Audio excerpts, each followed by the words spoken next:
Well, hello there. It's Patty at Parkland RV Center in Leadington, Missouri. And today, Trey and I are going to do a virtual walkthrough on the 2022 Forest River Cherokee Wolf Club Black Label 16 TSBL. So come on in and let's take a look. All right, we're going to start up here at the tongue of your unit. You've got two buttons here at the top. You've got a smaller button to turn your light on. That's for hooking up in the dark. Your bottom button here is for your tongue jack. Down makes the tongue of the unit go down. Up makes it go up. Sometimes it's reversed, so I always like to specify that. You've got your 7-way here. This is what's going to hook to your vehicle to give you your unit, your running lights, your turn signals, your brake lights, and it's going to charge your battery. You've got your 2 tow chains here that connect to the vehicle to give you a secure connection, as well as the emergency breakaway cable. It's going to connect to the same spot that those tow chains do. And what it does is if for whatever reason this comes unhooked, it's going to pull the emergency brakes, and the brakes are going to lock up so that way this thing doesn't go rolling back down the road. Behind that, you've got your single 20-pound propane cylinder. It is full other than what we use to PDI the unit, which is to just check the water heater, make sure it lights, and test the furnace. Behind that, you do have your 12-volt marine and RV battery. It's in that battery box to protect you from the elements. Above this on the cap, you have your level, so you have a side-to-side level and a front-to-back level, so you can kind of see where your unit's leveled at, and you can level it before you dropping down your stabilizer jacks. If we come to the side here, you've got 4 stickers that have got some important information. You've got your manufacturing sticker, you've got your gross weight sticker, and you've got your tire and loading information sticker. That's going to give you the PSI and the specs of your tires. It's going to give you the spec for the gross weight of the vehicle, so that way you know how much it can hold and how much it weighs, so that way if you ever get asked that. And then your manufacturing sticker up there is going to tell you the date it was manufactured. We'll also have your VIN number on it, and it'll tell you the important information like the unit name, the full unit model number, and all that good stuff if you ever need that. You do have your hot water heater compartment here, which if we open this up, it is both gas and electric. So you've got your pressure release valve here. So this is what you're going to pull on to see if there's any water in the hot water heater. You just apply some slight pressure. As you can see, water's coming out, so there's a little bit of water in the tank.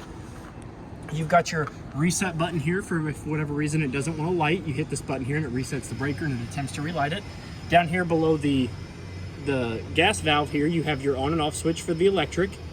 You have your heating element for the electric, and then you have your 1 1/16 socket for your anode rod. So what this is it's a rod that runs the bottom of your hot water heater and eats up all the impurities in the water before it has a chance to do damage to your tank. This is also going to be how you drain your water heater. You take this out. First, you want to open up your pressure release valve so that way this thing doesn't come rocketing out at you when you're taking it out. You'll take it out and then water will drain out of your hot water heater that way. Behind that, you've got your freshwater connection. This is where you're going to set your hose and regulator. I always recommend a regulator. It keeps the water pressure between 40 and 50 psi, and that keeps it in a safe range to keep the lines from disconnecting on the inside. You've got your city water connected there to the next of it.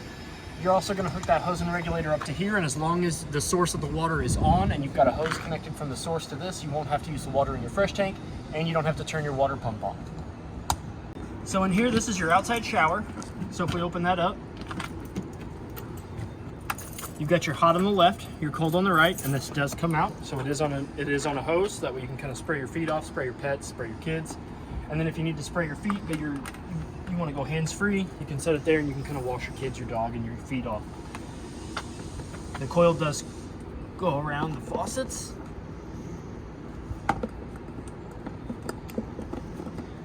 And then the shower head will just sit nicely up in there.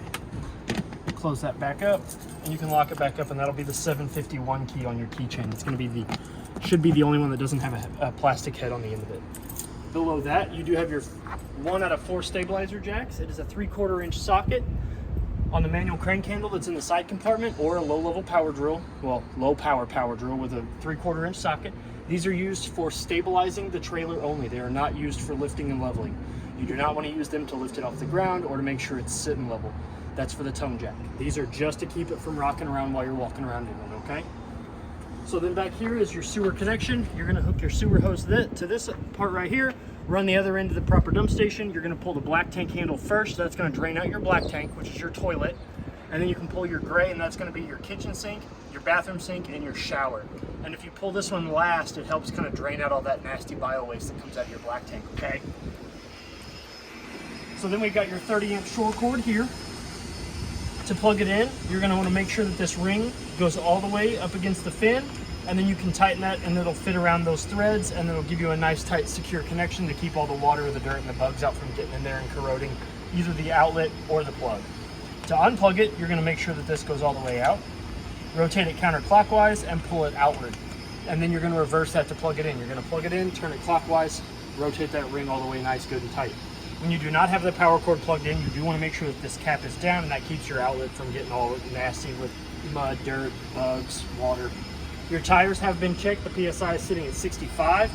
It should be sitting around 60 to 65 is the okay range. 65 is where they should be, but you've got about 5 PSI that you can wiggle with, either 60 to 65. Anything lower than that, you do want to air it back up. Anything higher than that, you do want to get it back down below 265 or below. The lugs have been torqued. They are at 100 foot-pounds as per the side of the sticker. We come around here to the rear corner. You do have another stabilizer jack. Again, you have 4 of them, and I can't stress it enough. They are not used for lifting and leveling the unit. They are just used for stabilizing and keeping it steady while you're using it, okay? If you try to lift and level with that, you run the risk of damaging your frame, the jacks, the unit, all that good stuff.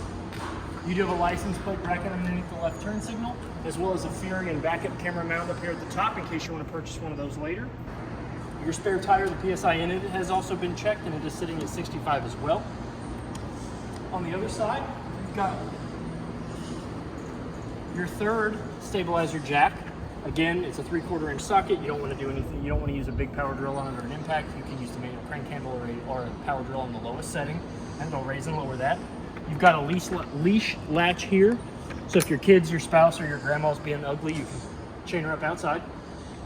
You've got 2 speakers here that are powered by the inside stereo, so you can listen to whatever you've got going on the inside of the unit, on the outside of the unit. You got a TV mount here, so you can mount your TV onto the bracket, and that bracket will slide in here, so you can put your TV out here, along with the cable outlet here, so you can plug in the coaxial and get whatever TV sources are on the inside of your unit to the outside of your unit. And to power it, you've got a GFCI protected 110 outlet here. You do have your oven vent up here. Now there is a flap up in here that you do want to make sure when you're traveling is pushed securely closed, because if you don't, there's only 2 little plastic tabs that are holding this thing in place, and if this breaks out, you've got a hole to the back of your stove vent and fan just kind of out in the wind. So you do want to make sure that these are pressed in, but when you get to where you're going and you do want to use the vent above your stove, you do want to make sure that they are open. Down below that is your furnace vent. So you've got cold air that's going to go in the bottom, hot air that's going to come out of the top. So on your furnace vent, this does get hot enough to burn your skin. So I recommend that if you have anybody that's kind of going to be hanging around out this way when you're using your furnace, you do want to make sure that they stay away from this. And it also has a screen over it to keep mud daubers from going up in there. You have your tire on this side. The lugs have been torqued and the PSI has been checked, just like the tire on the other side. You do have a storage compartment here on the side. You've got your 3/4 inch manual crank handle here for not only the stabilizers, but also the lugs. And you also have your manual crank handle jack right there. For whatever reason the motor gives out, there's a silicone stopper that's at the top. You'll remove that, sink that handle down in there, and if for whatever reason the motor gives out, you can manually raise and lower your tongue jack. This lock here is also the 751 lock. And then up here on the front compartment, if we open this up, you've got a rather large front storage compartment here.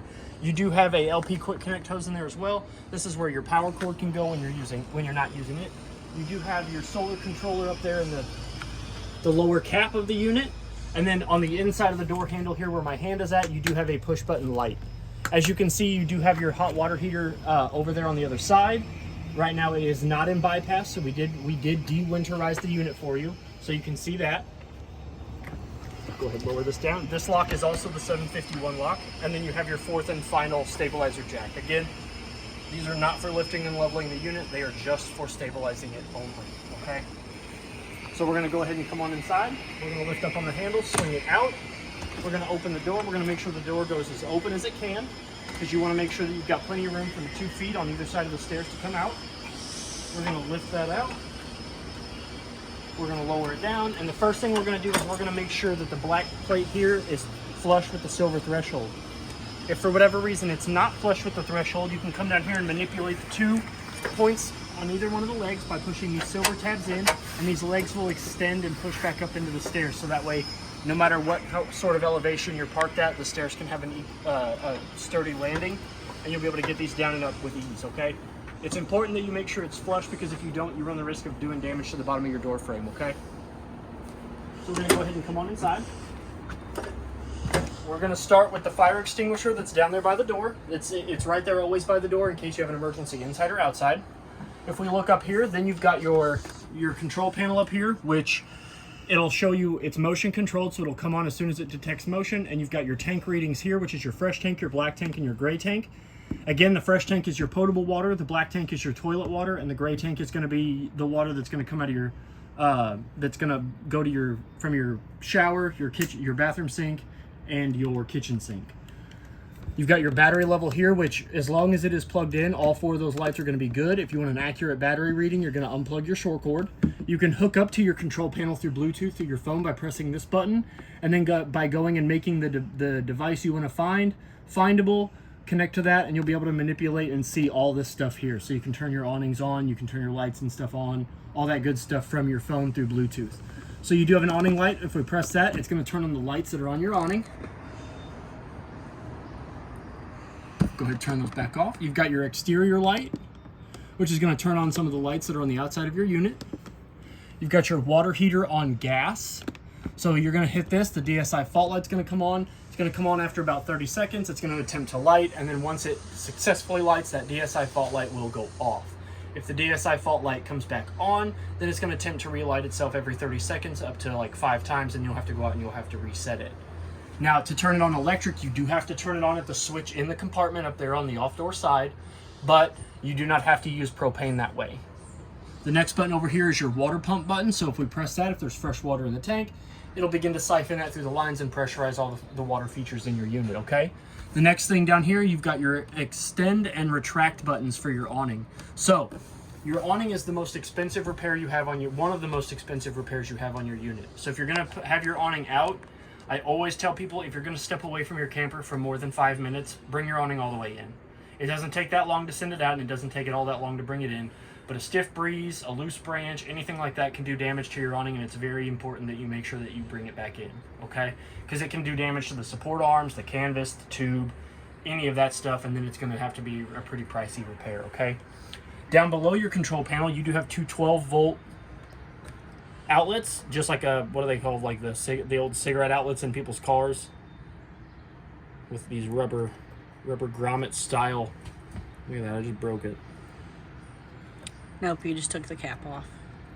But you do have 2 of those, one on either side, so you can plug in any sort of outside 12-volt accessories you have.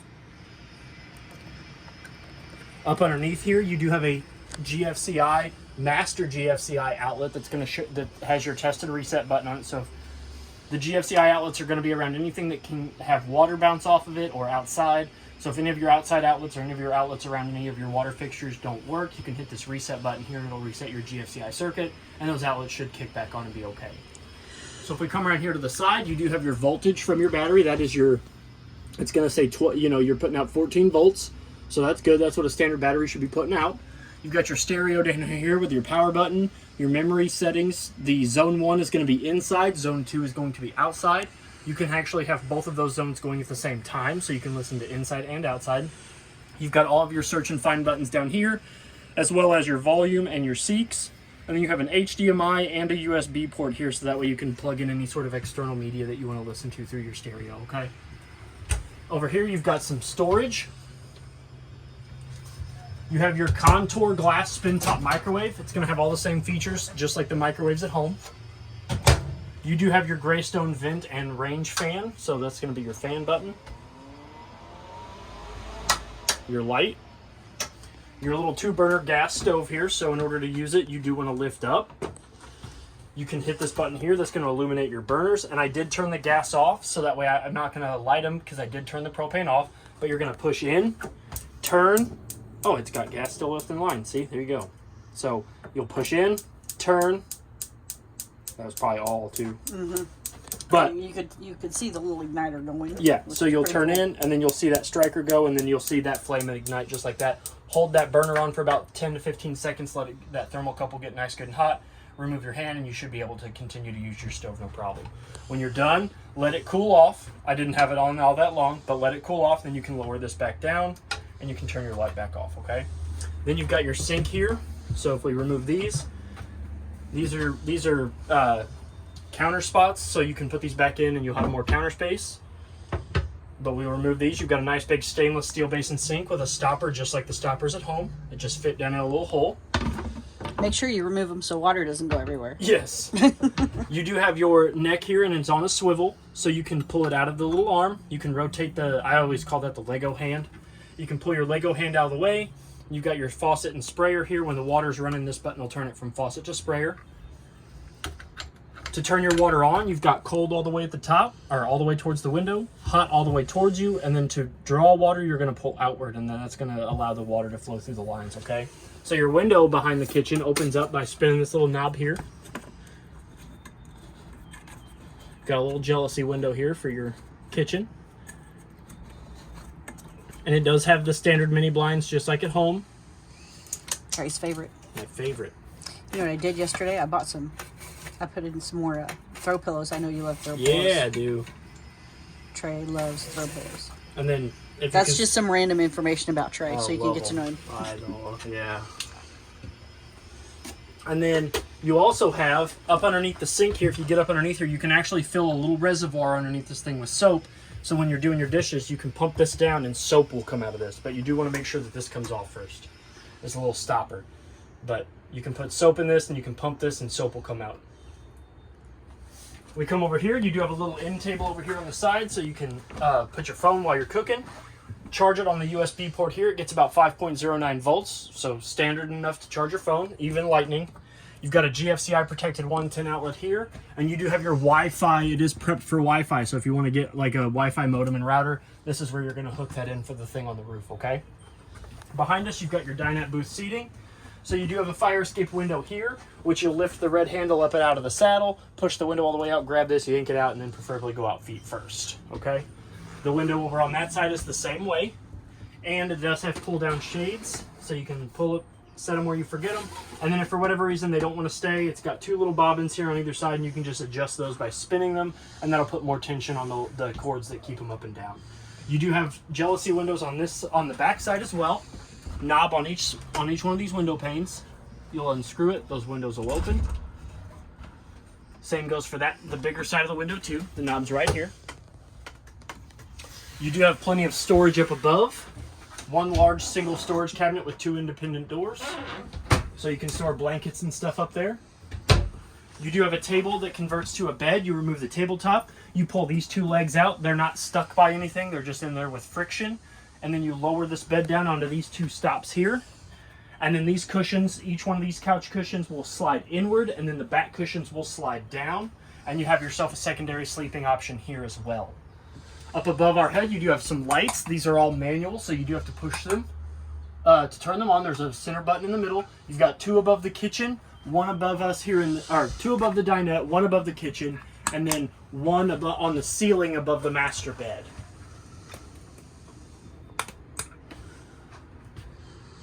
And then, so they do have to be turned on manually, okay? You do have an Everchill fridge freezer combo. Temperature control is in the back. Cold is going to be low setting, colder is going to be the highest. We open up the door here. Got your refrigerator with a temperature control up there, 1 being the lowest, 5 being the coldest. And it is currently off. As you can see, it's got the blinking light, so you're going to hold that set button for 5 seconds and your refrigerator is going to turn on, okay? It does have a travel lock, which I highly recommend to use if you're going to be traveling with it. You just pull that over and it keeps your doors from opening up while you're traveling down the road. Below that, you've got your fuse panel and breaker box here. So you've got all your breakers here. They're all labeled. One of the major important ones for people to point out is the GFI. It's going to be this guy right here. So if any of your GFCI outlets don't work, this is probably tripped and you'll need to reset it. Flip it all the way off, flip it all the way back on. You also have your fuse panel over here, which they're all labeled, and it is equipped with auto detect, which means if one of the fuses blow, a little red LED light will illuminate next to it, and you'll be able to see that through this translucent pane here, okay? You do have your other important safety feature here, which is your LP and carbon monoxide detector. So I always recommend people test these every 90 days. I like to tell people to test them every time you're going to use your unit. You know, you go out and you stock it up on a Friday morning, Friday evening when you're getting ready to leave. Hit that button while you're filling your fridge, while you're putting your groceries and stuff in here. You're putting your sleeping bags and all your good stuff in there. Test them along with your smoke detector and check your fire extinguisher, okay? Next thing down here is your battery disconnect. What this is it's a switch that cuts off the juice from the battery to the unit. So if you're going to store this thing for the winter, go ahead, flip this to the off position and conserve all the juice that's left in your battery, okay? Your furnace is right here. Your furnace is right here. This is a majority of where your heat's going to come out of in your unit, so you never want to put anything in front of that. Your air conditioner above my head has the fan control knob here, which is going to have your variable speeds. You've got low fan auto, high fan auto. So it's always low. It's always the standard one, and then low auto, and then high auto, okay? So you always want to keep it on high or high auto. You never want to turn it to anything other than that. And it does have a gradient valve here for cold. Now this does have a red gradient, but that is not used in this unit. That is for a heating strip that's in the air conditioner. It does not have that, so you're just going to pay attention to the blue gradient, okay? It does have 2 dump valves on either side, so you can open up this one, let the air out on this side, air out on this side, and then it does have 2 vents here that you can pull down by putting pressure on these 2 tabs here. You can pull these vents down, pull the air filters out, and the cleaner those air filters are, the better your air conditioner will work, okay? And you can just run them underwater. You're out at the campground, they get dirty, take them out, run them underwater, take them outside, shake them off, let them sit for 5-10 minutes, let them dry, put them back up, and you're good to go, okay? Your speakers for the unit are up here. You've got 2 above our heads and then 1 above the master bedroom. Speaking of that, up above the master bedroom, that's the 3rd and final safety feature we're going to go over. That is your smoke detector. They work just like the ones in your home, okay? So you do want to test those periodically. Again, every 90 days is ideal. Every time you're going to use your unit is better, okay? So if we open up the bathroom door, you do have a toilet in here that is a 2-portion valve toilet. If you put your foot halfway down on it, the bowl will fill with water. And then if you floor it, it goes into the black tank where it belongs. Next to that is your shower, which you do have a really nice, it looks like it was put in afterwards, but it is a really nice shower. So you've got your temperature control dial here. Hot is marked over here on the left, cold is on the right.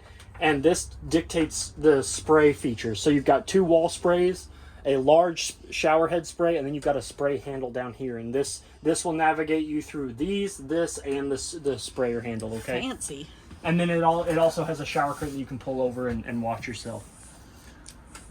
Light up in the bathroom. Again, it is manual, so you do have to turn it on with your hand. And then you do have a vent fan up there above, which has a black knob, which you'll rotate that counterclockwise to close and clockwise to open it. Or the other way around. Is it the other way around? Yep, this is open. Yep, counterclockwise is open, clockwise is closed. And then the switch for that is right in front of it. And then you have to pull down to unlock, and then you push it up to lock it. Yes. Which is nice. And then it's got 4 variable speeds, I think. It's got an off button and then a 1 through 4 Off. button. And then Yep. very low, low, faster, all the way, and off. And you usually want it open if Yes. you want to run it. It's Yeah. always better. You also have your furnace thermostat here. So you've got off and heat on the side. So right now it's off, and then you flip this little side switch down to heat. Your furnace will kick on. You increase the temperature and decrease the temperature there. And then on the side of the wall over here, you have plenty of hooks. Your bedside has 2 LED lights which turn on blue.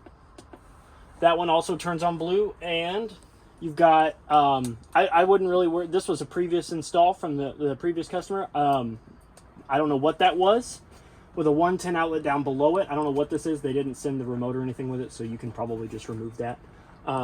You've got a window shade here along with another fire escape window. If you can see that, you'll lift that red handle up and out, push it through the window, and pull the red knob over here on the left out. Your screen will be removed. Just like the other ones. Yep. You've got above head storage, 2 cabinets, 2 cabinet doors that open up into one large above head storage cabinet, so you can store more blankets and pillows. Throw pillows, especially. Throw pillows, all of them. Get them out of here. More jealousy window over here with another pull down shade tucked up inside the window guard. You've got a television mount up here that you can swivel outward. It's locked, so you'll have to pull down on this rod here. That'll unlock it, and then your TV mount can swivel outward, okay? And it's got a double fold arm, and then to lock it, you just push it back in place. That'll lock, and then then your TV is good for travel. To power your TV, you have a coaxial outlet up here. So you've got one coaxial, and you've got your antenna booster. So you'll put the coaxial on this, onto your television, hit this button, and you'll get all the antenna channels, okay? To get the cable and satellite that the park provides you, you can undo that, and then you'll get the cable and satellite that the park's providing for you. As well as you can power it with that 110 outlet there. And then under here you have 2 lights. 2 manual push button lights, yep. If you want to really light up your life. And then you also have access to your compartment storage by lifting up on your bed. You have access to your much larger storage compartment down there, so you don't have to go outside to get the stuff in there if it's raining. And then I think that covers everything in this small little guy. I like this thing. If you have any questions or concerns, please feel free to reach out to me. My name is Trey here at Parkland RV. Happy camping and good luck. Thank you.